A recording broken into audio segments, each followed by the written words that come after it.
Hello, everyone, and welcome to One Control Report Podcast, episode 347.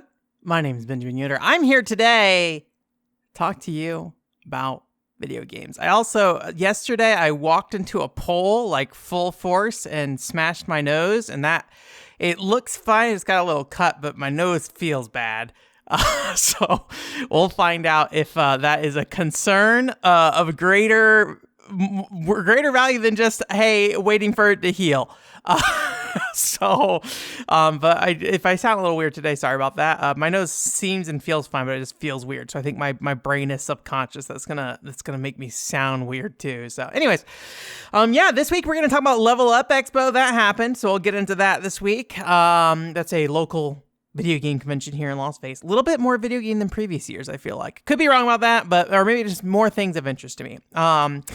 Also, we got some news stories, mostly of the financial kind of layer here. We don't really have a lot of news stories about any particular announcements or anything like that. So we're going to get into that. That'll probably be last, actually. I'll probably save the news stories for last. And then also, if you are not aware, do you follow me on the hit video game conversing website, x.com, Twitch, twitter.com?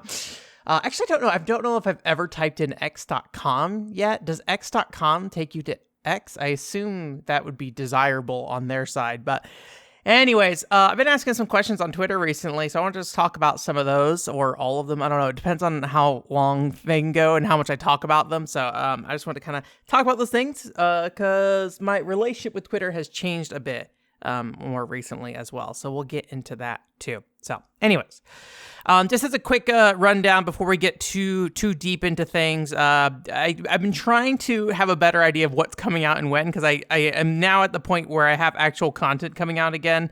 On a fairly regular basis. Whether that stays true is kind of another thing, but I mostly have stuff planned every week for a while. And it's not me trying to do the whole previous thing of like, I need content available for you guys every week kind of thing. That was the previous problem with that.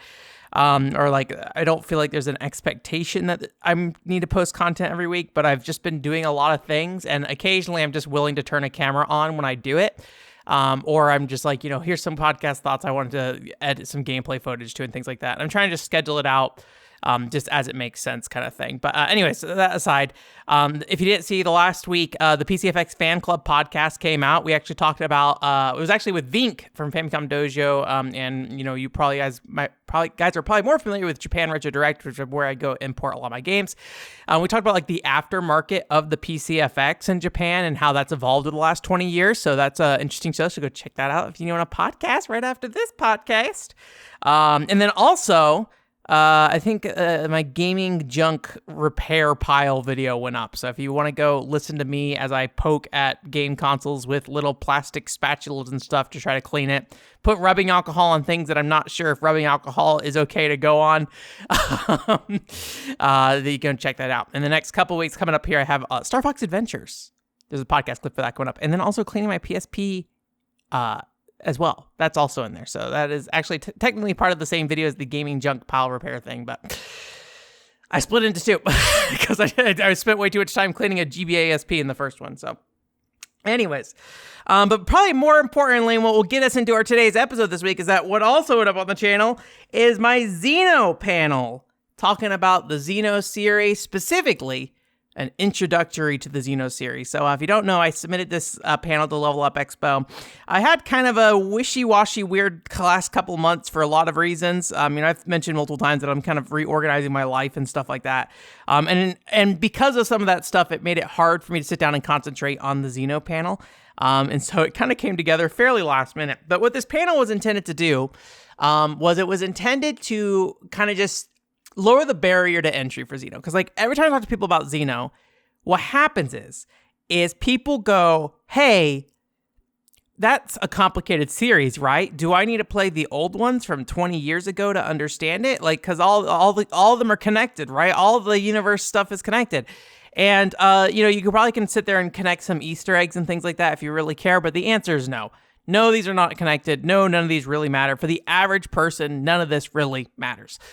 So you should sit down and kind of focus on the game you want to play. So that was kind of part of it. And then also just saying like, well, let's give some examples like what these games are like and help kind of attach people to a game kind of thing. I called it in the panel, like very last minute, I was like, oh, like it's kind of like Xeno speed dating, trying to find the Xeno game that's right for you. So it went okay. It was a very informal panel. I just kind of went up stage and kind of rambled about each game individually, and I didn't really have slides prepared or even my own footage, so I just kind of ran with trailers from the internet on there just so people had some kind of visual reference for what was going on. I think it went okay. It's one of those things that it was a lot more casual. But it was just me kind of running through like 12 games very quickly, and I don't know how digestible that was for most people. So if you watch the panel on YouTube, let me know. I'd be curious to know what your thoughts are, if you have any thoughts on that. My only real beef with it is I do this thing, like I go, like sometimes when I'm in situations where I'm nervous, I will go back to old habits, right? And so I will go back to something that like, I'm going to say this about this franchise or say this about this fan base. And I know that I don't want to say that. And if I were to sit down and think about it for even a second, I would not say that. But because it's like off the cuff, my brain just pulls out like, oh, I'm going to like kind of poke fun at the Xeno fan base here real quick about this particular thing. And I don't want to do that really, especially in that kind of environment. I don't want to like encourage that kind of response to Xeno fans and Xeno games. So there's a few times in the panel you might notice that I say like some stuff about that and like maybe laugh nervously or like kind of try to walk it back suddenly. And I just don't like that I did that. I left it in just because it would be kind of awkward to cut out for that. But yeah, it was just one of those things that it just kind of not ideal for me, but I understand like that, like that is something that I typically do. And I mean, you guys hear it on this podcast a lot of times where I'll talk about something and then like suddenly be like, oh, I don't know how true this is. And then really start to question myself like on the podcast. But when it's a panel, I have like a specific direction, a specific time period I got to fit it into and stuff like that. So anyways, all that stuff I mentioned earlier is on the OCP Plus channel. At some point I need to rebrand the OCP Plus channel. I'm thinking I might just move back to like Okulian's box. Okulian's box, which is like my old WordPress site kind of thing. I just want to make it more clear because I even had it the other day that somebody was like, oh, is that on, which channel is that on again? I'm like the One Control Word Plus channel. I was like, is that different from the main one? Like, yes, that's different. So I think that naming is wrong. Like that whole split, if I were to go back and do it again, I think what I would probably do, because I was like really worried about holding on to like my 1,000 subscribers, which at the end of the day, what does that really matter? I think if I were to redo that whole thing, I would go back and basically make the feature video YouTube stuff be the main, like that would have been the new channel. And then the old channel I would have repurposed into just the junk channel, because now it's like split up in weird ways and I don't like that. But it's kind of too late for me to go back on it without just messing it up even more. So we'll see. Maybe someday I'll figure that stuff out, but I have not been thinking about YouTube success in a while now. So, I'm just kind of dealing with what I left myself with last time. There's probably room to make an argument that like, hey, a new YouTube channel would make sense, but I want to really make sure it made sense. And like, I had a very, very clear goal of what I wanted to do with that channel before I were to abandon one of the One Control Word channels. So anyways, what am I thinking? So yeah, that panel happened and that went on. So there were a few video game panels at LvlUpExpo. If you don't know, historically, I've been going to LvlUpExpo, I think regularly the last 3 to 4 years. I also went back in 2017 as well, but I was pretty unhappy about it. The biggest challenge with it was that I really didn't feel like it was very video game focused, very anime focused. And today, LvlUpExpo is definitely more of a general culture kind of convention. So video games, I would say largely outside of like the merch, is kind of not really the focus of it when you go to panels and stuff. Well, it depends on what you want out of it, right? Like, so voice actors, I think this is a very like US convention common thing. Voice actors play a huge role at these conventions and stuff. But I think, actually talking about video games, in a, I don't know, like, I guess the question is, like, what is a video game convention? What is the goal of a video game convention? And, like, A, bringing people together around video games, right? Okay, it probably does that. B, is it a celebration of games? We could say that. Or C, is it educational about games, right? And I think I want it to be C, right? But I think I have a harder time appreciating A and B. A, because I don't talk to people nearly as much as I'd like at conventions. And B, because I think the things I'm looking for in video games usually is not, hey, I want some Genshin Impact art, right? Which, I mean, I love that people do that. I love Artist Alley and stuff like that. I think that stuff's all great, but I think my thought is like, maybe I want something a little more educational. But I think that's at odds when I go to like conventions in Japan, like the little small scale ones that are like Tengai Makyo and stuff. And it's like, I really appreciate that this is a very small franchise that's getting like a lot of love, and it's a very small scale kind of thing, right? So I think there is like some kind of separation of like what I want out of a convention in like the English market versus like what I kind of idolize about those little tiny Japanese get-togethers and stuff where people get together around like very small games and stuff. There's a Super Comic City, the Atoka Doll fan base got together and did a lot of amazing art and stuff around that. I was really jealous. I really wanted to go. If I did my trip this year instead of last year, it would have overlapped. Although I think last year I left before Golden Week was happening, or this year it happened during Golden Week. But yeah, they had a whole little event stuff and a whole get-together thing. I would love to go to a Atoka Doll event in person at some point, but we'll see. I haven't been to the online ones in a while, but part of that is because whenever I go on Pick Square, I'm like, oh my gosh, I'm going to buy a bunch of stuff and then ship it and all that stuff. So it's expensive to do that. So although I might try to coordinate around, so I need to buy some Love and Berry cards at some point. So I might try to coordinate that around when a Atoka Doll event happens, so I can kind of bundle all that stuff together and ship it back all in one go kind of thing. So there were two other panels I was looking at there. One was hip hop and gaming culture, basically where hip hop and gaming kind of crossover. It sounded really interesting. Unfortunately, the panel was canceled, so it didn't happen. My panel almost got canceled because there's no projector in my room, and I was like, I can't really do this. I mean, it'd be really weird for me to just talk about 12 video games without any visual aid kind of thing. And the other one, and unfortunately I got to it really late, is the evolution of fighting games panel. And what was probably more interesting about this one is not so much the topic. Like, I was going just because like I've been talking about fighting games recently. I was like, maybe I'll learn something. I got there pretty much at the end, I think. But it was more of a discussion kind of thing happening at that time, and people were talking about individual games and things like that. So it was an interesting kind of place where, people were basically just kind of talking throughout the group kind of thing in this panel room. And that's something I haven't really done at a panel, is like having a discussion-based panel. All my panels are very much like, hey, I'm going to go and blab words at you for an hour. Please enjoy. And I wonder sometimes, like, I think fighting games have a very clear draw, and so that kind of draws people in. But I wonder sometimes if I could do something that's more along the lines of like, people be able to bring like a game that they like that's underrated or was kind of unfairly maligned or maybe is obscure and stuff, and do some kind of panel discussion about that stuff so everyone could kind of come up and do a show and tell. But I think what would have to happen is, because I wouldn't be able to tell who would actually show up, right? I would probably need to have just my own show and tell ready to go if nobody really showed up or nobody really volunteered, and be like, okay, this is what's going to happen. If nobody's going to come in here and say stuff, I'm just going to blab for an hour. So I think as long as I have that planned as a backup. But I don't know, maybe it'd be nice to like get a conversation going with somebody during one of the panels. There's somebody that was really nice trying to talk about Xenogears in my panel, but I had to, because my panel got delayed due to the projector stuff, I had to kind of like shove him out to the side for a second, like, hey, I really appreciate it. I need to keep this panel moving, but I appreciate it.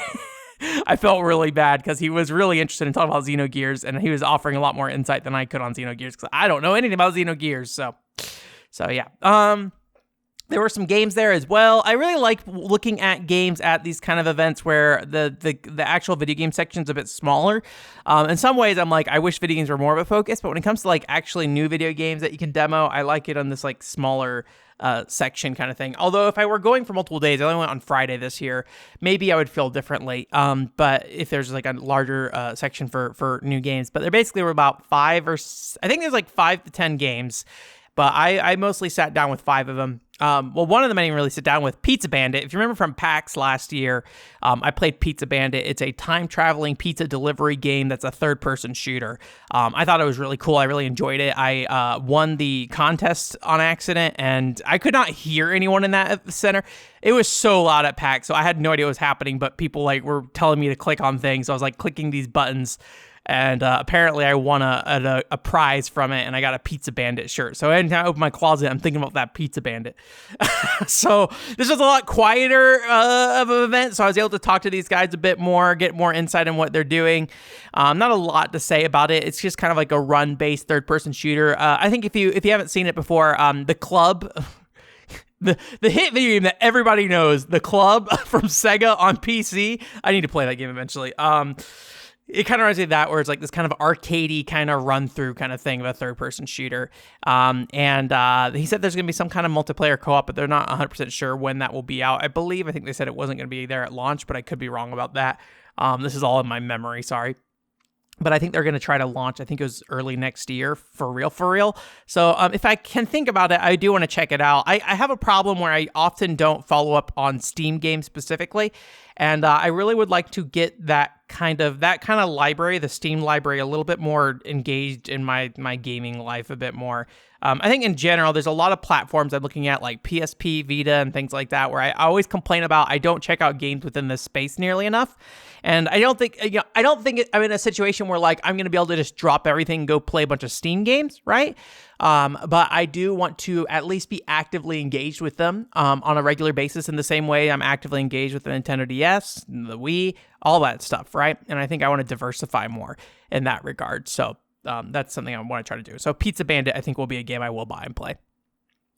Another game was Gunmetal Gothic. This is interesting. It's an online 4-player co-op third-person shooter, but it's not a shooter in the sense of like, it's, how do you put it? It's definitely a shooter. It plays like a third-person shooter, all that stuff. You have a gun, you have a cursor, you have full mouse movement or some controller movement or whatever. If you're on a controller, I forget what I was playing with. And it's got like a PS1 aesthetic. It's got almost like a vaguely Castlevania 64 look to it. Somewhere between like Castlevania 64, maybe like Vampire Hunter D on the PlayStation or something like that. So I think that kind of Castlevania Gothic aesthetic kind of thing, right? And it's a very slow moving game. Everything moves really slow. The shooting, the fire rate, everything. And I really respect him keeping that, because it sounds like he didn't really get complaints about it, but he got a lot of people noting it, but people seem to like it. And I think there's a lot, whenever you make your controls slower, I think there's a lot of fear that people are just going to get upset at you for how your game plays.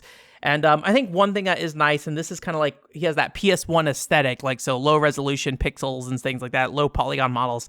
I think that helps give the expectation of what to expect out of that game. Like the visuals align with the controls of that game in a way that I think works really well. It is basically like two kind of core skills you have. One is your gun, so you shoot things.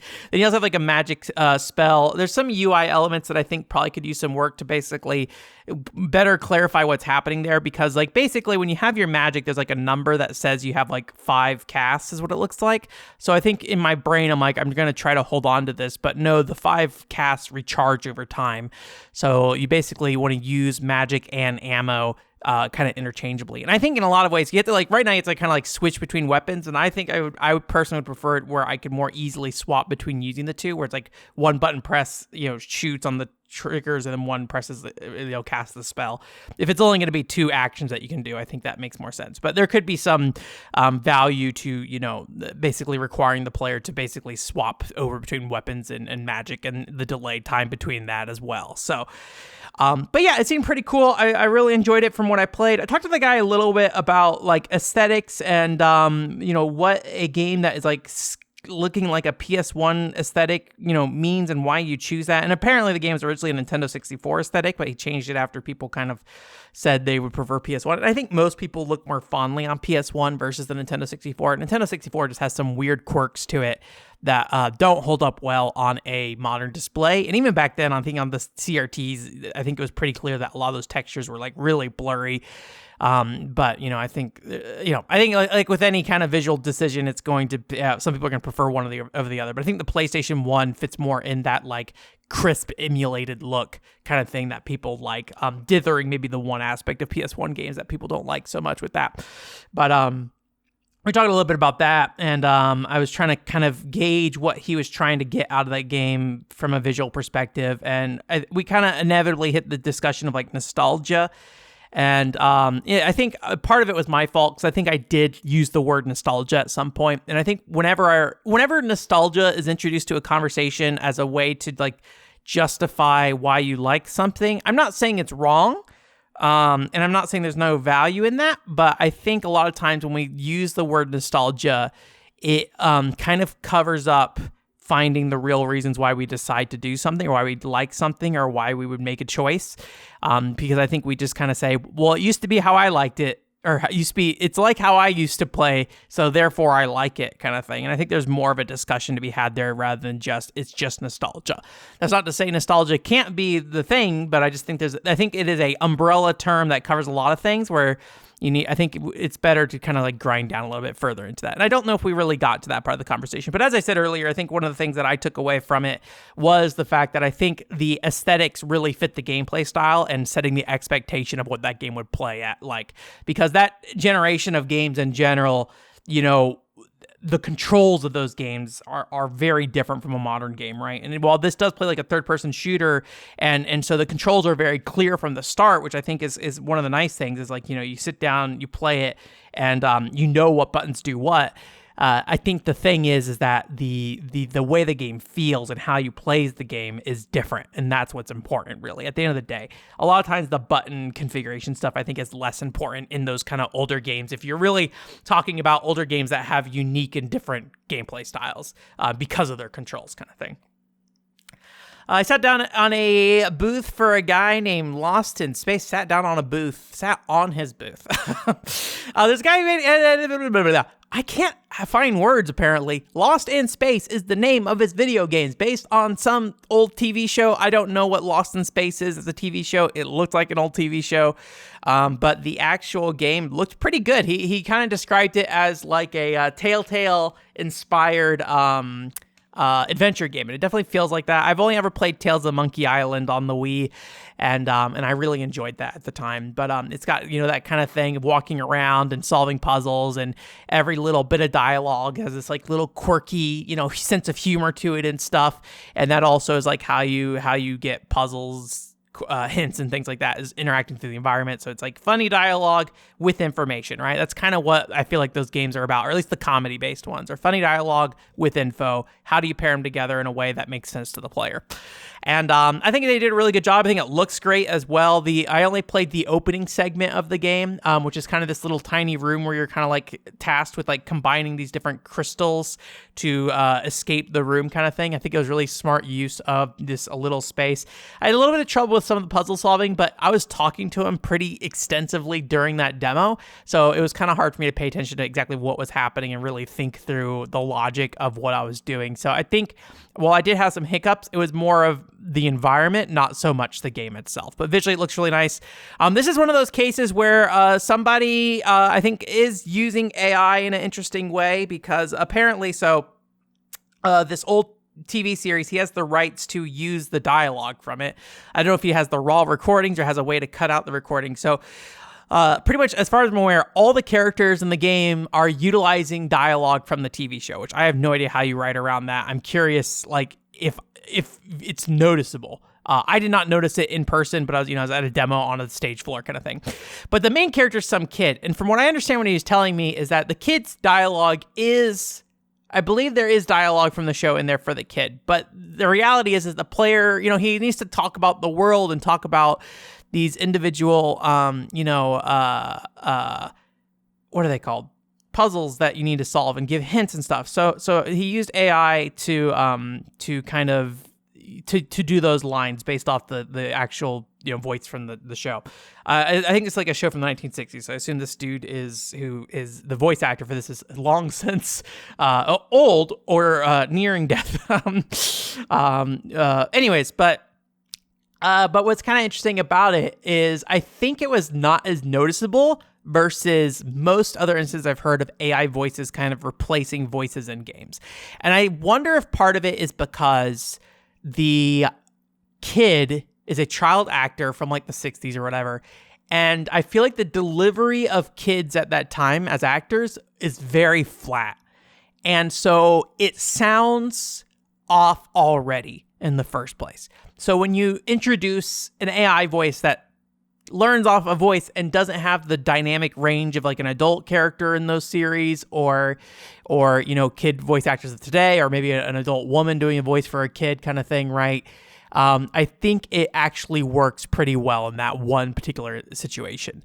I think most of the times you can kind of tell when an AI voice is an AI voice. I'm not going to say always. I'm sure it depends on the tools you're using and the amount of learning you do with it and how long you let it try to generate a profile and how many versions, and if like a human intervenes and chooses like the best version and things like that, right? So I thought that was kind of interesting, but it seemed pretty cool. I don't know if I'll play it. I haven't really gotten into like those kind of point-and-click adventure games in a long time. I feel really good about my experience with Tales of Monkey Island, and I never really felt the need to do more. Grim Fandango I picked up, and I still today don't have a lot of want to play Grim Fandango.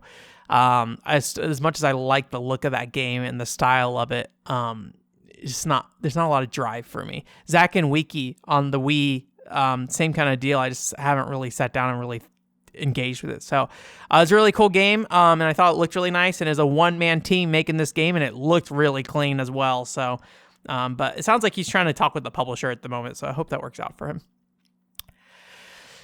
Ricket. This is like a JRPG where you're a bunch of kids running around town. I think the easiest thing you might say is that sounds a lot like Earthbound. The developer seemed unhappy with that comparison, and I get it. Like, one thing I was talking about with the gunmetal gothic guy was I was trying to just kind of get an idea of what games he liked from that era, just to get a feel for what kind of games he like, he kind of pulled inspiration from. But and I think that's valuable to know what somebody played, so it kind of puts in context what they're trying to do a bit more. And I think there's value to that. But I think the problem is, and I've been guilty of this before as well in interviews and stuff, where if you say, are you inspired by this particular game, people think you're just making a clone of something, right? And so I didn't specifically say Earthbound to him, but I was just kind of trying to feel out what he was comparing it to, and he got a little snippy about Earthbound for a little bit. It does kind of look like Earthbound, but aesthetically, I think it has a lot more of a cutesy style to it. The animations are really, really cute. I just played the free mode, so I just kind of walked around town and beat stuff up. It has like very Paper Mario kind of battle system stuff. So I think there's a lot of really nice stuff with like the dialogue in particular. I think it just does a good job of kind of capturing that like kids TV show with like a bunch of really awkward kids. I thought it did a really good job of that, and visually it just looked really nice too. So I don't know if I have much more to say about that. It is kind of like a JRPG where you just walked around town. Well, I should say the free mode was. I'm sure the main story demo or whatever would have been it, but I think the demo was like an hour long. I'm like, at a convention, I don't want to be sitting at your booth for an hour unless I'm talking to you. I don't want to be playing a game for an hour at a convention, so that's just not my idea of a great time. Again, if I'm talking to you, great. I would love to talk to you about your video game, but this guy, he kind of was like coming and going, and so I kind of was like, yeah, I probably won't be able to get to talk to him much, but at a convention, he's busy. And then the last game, I don't remember the name of this game, and I don't have a card, so I guess if you're somebody who's demoing a game at your booth, I just want to give you this feedback potentially. I'm not saying this is true for everyone. This is just true for me. If I don't have something to like take back from your game with me, that has your game name on it, there's a very good chance I'm gonna forget what your game is. So this guy had a QR code, and I think I scanned the QR code, but it's on my phone in like 8,000 tabs that I never close, right? So like I don't really remember what it is, but it was like kind of a 1v1, 2v2 hero shooter, but it was kind of interesting because the hero shooting mechanics were kind of separated out. So like your player character was like the Call of Duty loadout kind of guy. You select your loadout, but then you have a pet, and your pet is what determines your abilities and stuff. And so you have to be considerate of your pet's location and things like that on the map. So it was pretty cool, but the demo wasn't doing competitive at all. I did talk about the player base with him. He said there is a fairly decent size player base considering the scope of the game, but again, I imagine trying to get a shooter populated is hard, but it's a 1v1 or 2v2 game, so you just literally need one other person to play it. So I thought it was pretty cool overall, but I think there's a lot of things that can be cleaned up probably regarding the pet. It was really hard to read where your pet was and what they were doing. I felt like most of the time I didn't even know if my pet was summoned. He was like, oh yeah, you can tell by looking at this little orange square that your pet's out. And I'm like, that's just not clear enough. And I did try to communicate that to him. It's the hard thing when you give feedback is like, you don't want to tell them how to fix it because they're the game developer and they need to figure it out. But you want to try to convey like, oh, this is I don't know what my pet's doing. And they try to explain it and you're like, yeah, I can see that. But I still don't really know what my pet's doing. so it's one of those things that I think it's just hard to communicate that stuff. So anyways, I love those kind of things. I love sitting down and talking to people about their games at their booths and like what they're trying to do with them. I feel bad because most of the time I'm probably never going to play them. And then, from a content perspective, really like I'm not going to cover these in any way that it's going to get meaningful exposure to anybody. But as long as they're willing to give me their time, my hope is that they're just excited to have somebody talk about their game and or talk with them about their game. And I'm excited to hear them talk about their game. So I hope it's a mutual thing and not just like this guy is sitting down asking 8,000 questions. Will you buy my $10 video game in 6 months? And the answer is probably no. But Pizza Bandit, I think I will. Gunmetal Gothic, I am interested in. The problem is that most people I would play Gunmetal Gothic with, unless it's like dirt cheap in the first place, probably going to wait for a sale. That's, an issue with PC gaming in general of just like waiting for a sale. I think it's just kind of part of the culture of PC gaming in some ways. So anyways, Steam spoiled people, which I've seen videos about that, like how that's a problem. I don't really know if there's ever been any like studies to say like what that does to somebody's actual income or not. So for a game. So anyways, thank you so much, LvlUpExpo, for your time and effort. I don't know why I said thank you so much. I think the reason why is because we're about to go into our new unexplored Kofi segment where we don't know what's happening. We don't know what the world's doing with us anymore. We have been abandoned by Jillian's questions. No, it's perfectly fine, Jillian. Thank you again for your questions and support. I'll make this the last week that I thank you for your questions again, because I feel like I just keep doing it over and over again. So, but yeah, thank you again for that. But anyways, so Kofi, things have not really been going up that much on Kofi, so I don't really have much to offer you guys at the moment. If there's anything you want, let me know, but it's hard to really justify making content for there right now that's like specifically for there.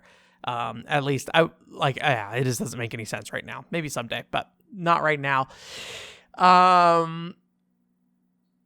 Demodori supported this month. Thank you so much, Demodori, for your contribution. And hopefully I'll make a video sometime soon. After this podcast, my hope is to go work on a video script again. I haven't really had the chance to do it, unfortunately, the last few weeks. So I'm sitting down, hunker down, and try to get a video done. Trying to recontextualize some videos, I think. I think I want to kind of reposition them in a place that I think would make them more a broad appeal rather than just what I was trying to do with them before. So we'll see if that actually works out. I'm fully expecting it to get like a couple hundred views, and that's about it, unless I really figure out how to get it to catch people's attention. You never know. The Xeno panel actually got like 200 or so views, I think, on YouTube. How many people actually watched it's another thing. But I think that actually did way better than I thought it would on YouTube. But anyways, one thing I wanted to do, I don't know if this is necessary. It's not really connected to Kofi, honestly. So we're kind of talking about it, but we had questions in the Kofi segment here before. So, but I recently had I guess I would say a Twitter, what's it called? Or intervention where with myself, I do this thing on Twitter and I don't like it, where I'll go and like, there'll be an annoying news story that day that's like, I don't like that people are talking about this way. And then I'll go and put my thoughts out there and be like, hey, I think the way we're talking about this is kind of dumb. We should talk about it this way instead. And I don't think it does any value for anybody. I don't think it gives anything, and I don't think it does anything for me. And so it feels like I'm just kind of like talking in the echo chamber of like, hey, this frustrates me. And it feels more like venting. So I was like, well, what can I use Twitter for that would be valuable for my life? Well, there's other things as well, like communicating with the Otokodal community and stuff like that. I love doing that. But what would be the way I can use this from a gaming perspective that is not like, connecting with different community members from other communities and things like that, right? And the big thing I thought was like, hey, maybe I can ask some questions on Twitter whenever I think about something I'm curious about, right? So I have a bunch of them here. I don't know if we'll go through all these today, but I thought I'd just kind of talk about, hey, here's the question I asked, and here's like the general response I got. I'm going to try to link the tweet threads for these because I didn't really tell people that I was going to be using these on the podcast. I don't know if they want their names attributed to things, so I'll keep it generic for now. If this ever revolves around Kofi specifically, I don't know. This is only coming up in this section because questions. I'm moving on. Let's stop talking about Kofi. Let's just go to one of these questions. Sorry, my brain I feel like I'm having a brain problem today. Maybe my nose smashed into my brain. Do you think there's an issue with people coveting import and obscure games without actually bothering to play them? Again, this is a question I asked on Twitter. The reason I brought this question up, and it's kind of interesting, sometimes people will try to figure out like why I'm asking a question because like, oh, did this thing happen? I'm like, actually, no, something else prompted this, where one of the speedrunners I follow was kind of lamenting a video essay around SteamyBot Chronicles. SteamyBot Chronicles? Bumpy Robot? What the hell is that game called? SteamBot Chronicles? Is that what it's called in the US? And the Japanese name is Bumpy Rot or something like that. Bumpy? I don't remember. It's the game where you play as a robot or a guy in a robot, but they're like weird construction robots and stuff. It's an interesting game. People liked it a lot. I knew somebody who was really into it for a long time. I think is there a PS3 game or did that get canceled? I don't remember. Anyways, but this is a kind of a pretty niche RPG for the PS2, and so they were kind of like lamenting the fact that like people are gonna watch that video essay and then not actually play the game. I've kind of felt this way sometimes as well with like certain games where people will be like, "Oh, I'm really excited that you covered something," and then I'm like, "Oh yeah, you should check it out. And you should play it." And like, eh. I'm like, okay.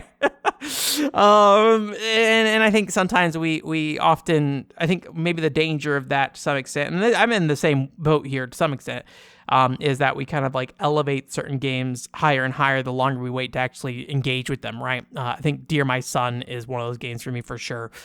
But when I got responses for this, weirdly enough, a lot of it was focused around buying games specifically. Basically, the idea that like buying games not to play them. I didn't really intend for that. I don't know if I have any real thoughts on that, but I thought that was interesting that was where the conversation went. It could be just the type of followers I have, which it seemed like from a buying games perspective, it seemed to be kind of more focused on as long as they appreciate the game, they were okay buying a copy and not playing it or something like that. Whether that be, playing it on a different platform or at least, having an interest. And I think a lot of if it was like, well, whatever people want, right? As long as people are happy with their decisions that they made. And again, I think for a physical product on a shelf, that's fine. I don't really that wasn't really the intention of this question in the first place. So I don't know if I worded it wrong or what. But there was one response I got that did kind of engage with it more on that level that I was expecting. And I think the thing that I kind of took out of the conversation is I don't know if I think even the responses I got maybe didn't necessarily give me what the response I was thinking, but I'm just stumbling over these words. I'm sorry. I feel like maybe I have this feeling where people don't play games, so I'm like, well, why aren't you engaging with it? And so I think sometimes I can be confused as like gatekeeping or clout or something like that. But I think my big takeaway from all this, sorry, I'm stumbling over my words, is I think I actually do a similar thing where I will not play certain games, but learn about them through other people. But it's the opposite for me where I don't do that with obscure games. I'm usually the one playing the obscure game, but I will learn about games like The Last of Us 2 from other people or other big franchises. And unless I feel a specific need for myself to go in there, I will just let other people like consume it and then kind of convey what they like about it, right? And I'm happy to do that with larger scale franchises. And I think that's one thing I hadn't really thought about before is like maybe the reason why people kind of watch these video essays about these kind of older games and don't necessarily engage with them is that they like the what we learn from those other older games, but maybe it's a harder time finding the drive to play something that might be older or more obtuse or something like that, right? Like, so we can appreciate it in this kind of more safer space that's away from kind of the challenges of playing those games, right? And for newer games, it's not really so much a challenge as for me in terms of like the games themselves, but it's the time commitment that I'm trying to avoid. So I wonder if that's like a similar thing for other people, like time commitment, and then also avoiding having to deal with these kind of like outdated concepts and stuff, and be able to stick with playing modern games where those things have been kind of smoothed over, or modern releases of those games or those kind of things have been smoothed over a little bit. Speaking of which, do you prefer to play remasters on modern consoles, even if they come with compromises when compared to the original? When I got the response for this, I think most people played the original, unless there was some experience that really changed the game, whether it be new content or some new quality of life feature and things like that. And then also if it's like a massive increase in accessibility. So like, is this a portable game now versus previously it being a non-portable game? I think about this a lot because, well, maybe I shouldn't say I think about this a lot, but I think there's this ongoing conversation that was happening for a while where people were posting the Final Fantasy X HD remake and PS2 graphics comparisons, and the Xenoblade stuff came up, and then it really was just opening up this conversation of like what's lost in these HD remakes as they get pulled forward. And unfortunately, I think a lot of times people go like, oh, they were just like lazy and couldn't afford to do it or something like that, right? And I think there's probably some truth to the fact that ports and remakes of older games, HD remakes and stuff, probably don't have the budget to that the original game had, or at least the attention to detail that the budgets allowed them to have. It's probably something that's a little bit more of a quick, faster job kind of thing. You're not really building a video game. And I've wondered about this with like character faces in particular, because like Xenoblade has this and Final Fantasy X has this, where there's usually a pretty significant update on the characters' faces. And I wonder, I don't know this is me, video game fan fiction right now, video game development fan fiction. I wonder if like the structure of a character's face changes between the HD remake and the original, and so the mapping of like the facial expressions don't apply anymore, or they might not be as appropriate for the faces. And so what happens is you get a lot more stiffer face animations because of that. But I think I've seen some arguments, I believe before as well, with like Xenoblade in particular, is that Xenoblade's a game that was running in like 480p or 480i on a standard definition display. So those smaller kind of facial animations, maybe the intent was to kind of bring them out more so they're more clear on the screen. I don't necessarily know if I agree with that, because when you go look at games on the screen, especially when we're getting close up to character faces, you can see them perfectly fine. So yeah, it's one of those things that like, I think, a lot of these questions I'm going to have on Twitter are going to be more skewed towards people within my circle, and so I'm going to get a lot of responses, people playing the original versions over the HD re-releases and stuff. I think the more mainstream cares more about the HD re-releases and things like that, but or at least that they're perfectly fine with that, and they're not going to notice the difference. I mean, if you don't put those games side by side, I'm not going to notice that the character expressions are less, right? So we'll see. I felt like I stumbled through that pretty hard, but I have a bunch more here for next time, so maybe we'll look at that more.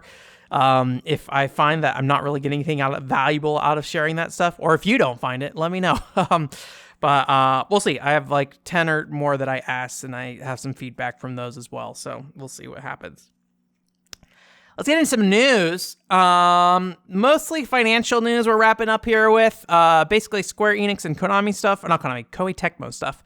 We're going to start with Square Enix. You probably saw this news story. It went around quite a bit. Square Enix basically canceled multiple of their HD titles, which, obviously their mobile games are also in HD, but really what that seems to mean is console games. So games made for traditional consoles. Most of these games, I believe, as far as we can tell, were not announced. That doesn't 100% mean that's the case, but I don't think they've announced anything specifically getting canceled at this point. And, I don't think they're going to cancel like a Kingdom Hearts game or something like that, right? I don't think they're going to do anything like that. But this is all kind of coming out of that whole end of year report last year where they were like, hey, all of our kind of mid-tier AAA, not AAA, console games, ultimately didn't make a profit overall. Obviously, games like Babylon's Fall and Balan Wonderworld and stuff like that did significantly worse. That was not last year specifically, but those kind of games, The Quiet Man, all those kind of stuff. I'm always kind of the mind is that like if you want yourself a Harvestella, you got to take the Balan Wonderworlds of it as well, because these games are on a budget. And I'm not saying you can't make good video, or like those games were necessarily designed in the smartest ways at times. I don't really know what happened in the game development, but I think every game is at risk, and the smaller scale the project, the more and more willing I think you should be to let those games kind of release kind of as is without going through a ton of like market testing and cleanup and stuff, which I think is what makes those games special in a lot of ways, because they don't focus so much on like what is the most marketable thing at all times. But it seems like we're probably moving away from that, at least in the console space. They said they're really going to focus on kind of making their large scale AAA IP being the focus. There's some news stories going around about Final Fantasy VII Rebirth not selling as well as they would hope. But it is a PS5 only title right now, and the install base for PS5 is significantly lower than Final Fantasy VII on PS4, and the PC release of that as well. And I think Final Fantasy VII. The first, I forget, is it just called Remake? Or is it called that even? I don't even remember. That came out like around the time COVID happened. So I think that got kind of the COVID bump that we saw a lot of in the game industry. So yeah, but I mean, I think I saw a quote from them out there saying that basically that they're happy with the performance of that game and stuff like that. So from a gameplay perspective, and over time, I think they'll open it up, kind of thing, and it'll come to PC at some point as well. So. But yeah, I think it's just kind of the end of that kind of like HD console mid-budget game from Square Enix. I'm curious if that includes live service games. Foam Stars is a PS5 HD console game. So will we still see games like Foam Stars on mobile? Like, is that still in the question? I don't really know about that. And I'm perfectly fine if that's the case, that those games only appear on mobile for the most part. I would prefer them to be on a console, but I get it. But yeah, I hope their live service game space and I hope their mobile game space stays interesting and lively. I wouldn't be surprised that doesn't happen anymore, but I don't think there's been any specific suggestions that won't be happening going forward. So I don't think they've made any kind of comments about their mobile game space that much.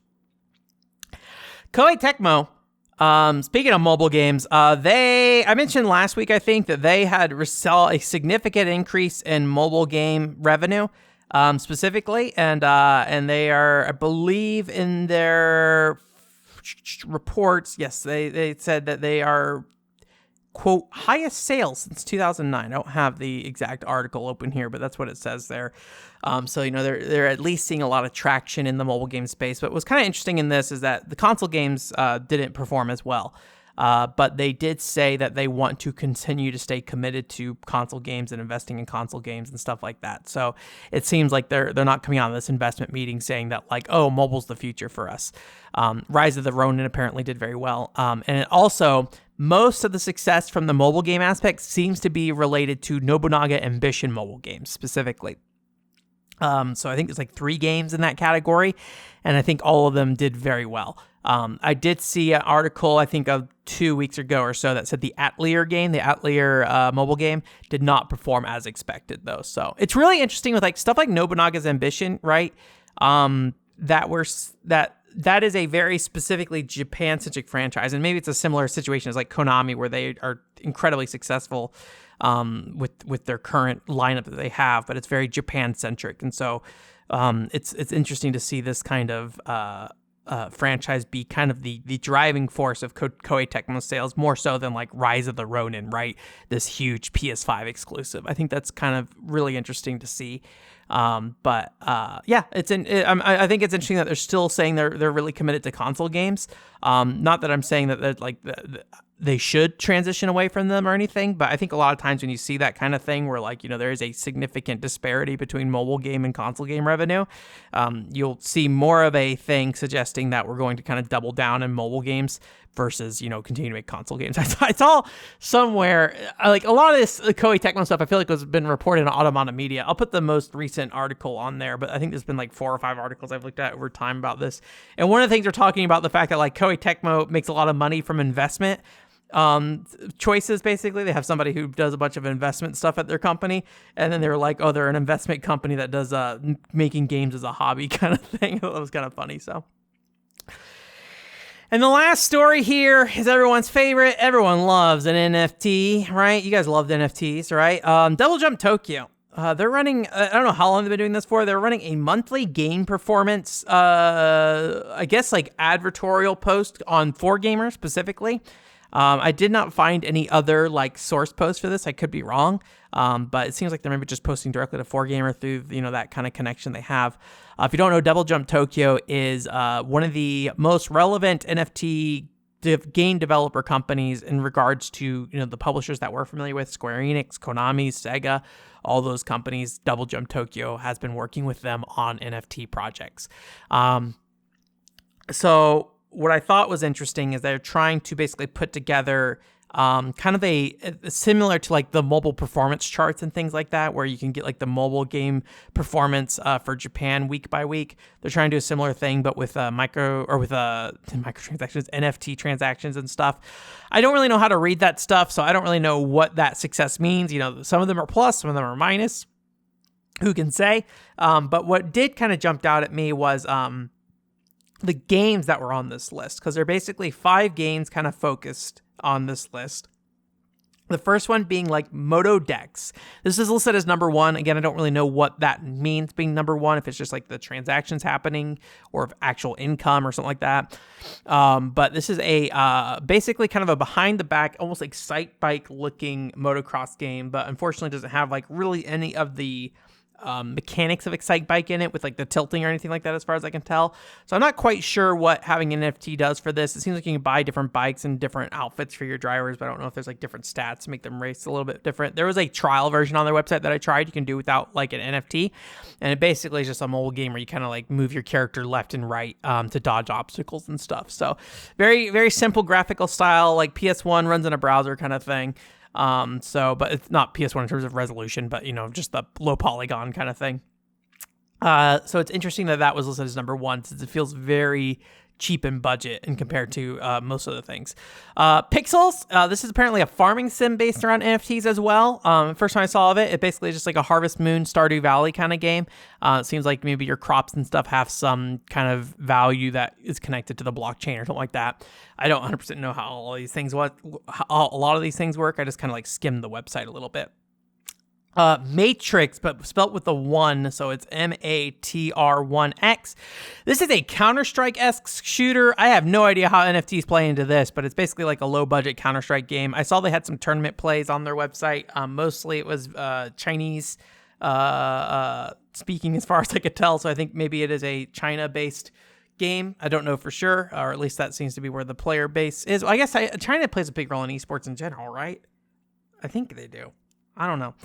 But anyways, it sounded like it was Chinese, mostly for the esports stuff.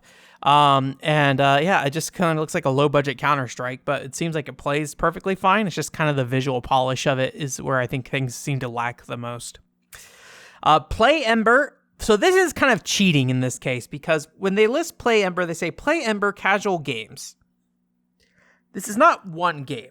This is a large number of games that fit in the casual space. I assume, when you think of Candy Crush and things like that, Temple Runner, things like that as well. The 2 I have noted here is you have Bitcoin Runner. Basically, it's kind of a runner. I think you play as like the NFT monkey guy and you collect Bitcoins. And then also there's Bitcoin Pusher, which is, pushing Bitcoins. And both of them say you can earn Bitcoins through playing. I'm going to guess that's a very minuscule amount kind of thing. But, looked like basically those kind of, the games you'd expect those to look like, kind of thing. And the last one was Ender's Gate, which basically seems like a Magic the Gathering-esque card game as well. I assume the cards are NFTs. I don't know for sure as well. So anyways, I just hadn't really seen what would be considered, quote, successful NFT games, at least from Double Jump Tokyo's perspective, right? They have a lot of investment for people to look at this industry positively, so I'm not saying these are successes. They're the ones running this list. They're the ones reporting these transactions, and I'm assuming that they are doing so in a way to help instill confidence in that industry, right? So, but just to kind of see that, what would they consider to be the big successful games? And as far as I can tell, I don't think Double Jump Tokyo is the developer of any of these games. I think they just have a lot of money from working with a bunch of, I don't want to say a lot of money. I think they have a lot of influence at the very least from working with a lot of these big game publishers. They're often on stage talking at these shows and stuff. If you remember last year, we're talking about like Bandai Namco and Konami talking about their relationship with NFTs and stuff like that. And that was an event, I believe, run by Double Jump Tokyo, or at least hosted the actual panels themselves. So So yeah, it's just kind of curious to see what they are listing as like successful things. We're not going to keep up with this list unless like a Final Fantasy game, or like if Million Arthur was not dead, if Million Arthur was on this list, then I'd be like, oh, maybe we should check in on this regularly. But Million Arthur is not on this list. It did make me question, with Million Arthur shutting down, I don't know if that Symbiosis Genesis game that Square Enix is doing, if that's still going or not. I haven't checked in on it in a long time. That's not even out yet, I believe. It's just they've sold the NFTs. I don't think they've done anything with it. And then Sega has their Three Kingdoms kind of game that's based off that arcade card game kind of thing. That thing, I went to their website recently, and I don't know for sure. It doesn't seem like it's out still. Also, there's a segment on the website that I believe is supposed to be for Warlord cards. So, your iconic Three Kingdoms generals and stuff. And the section header for it says Woad Loads. And I searched and could not find any other situation they use the word Woad Loads. So I think they just have a typo on that webpage that says Woad Loads in the whole section heading. And nobody's fixed it. And I don't know. I mean, that was announced years ago at this point. So I'm curious how long that's been there. I would be curious if I actually mentioned it on this podcast beforehand, but I could not find anything to suggest it was not an error. So yeah, it was pretty funny. Anyways, that's it for this week. Thanks for coming. OneControlWord.com is the website. Like I said earlier, we got the PSP cleanup stuff coming up here. We got the panel that went up recently for Xeno, Star Fox podcast clip coming up here, as well as the gaming junk pile repair. PCFX fan club came out. A lot of stuff happening on the One Control Word Plus channel right now. Again, I'm not really trying to make it a regular thing. So if it goes quiet again, it goes quiet again. I just happen to be doing a lot of things that it's not hard for me to just turn the camera on for a little bit and just talk about it and not stress about it. If I don't want to do it, I won't do it. so that's kind of where I'm at with that. But anyways, thank you so much. And I hope you guys have a great week. Bye-bye.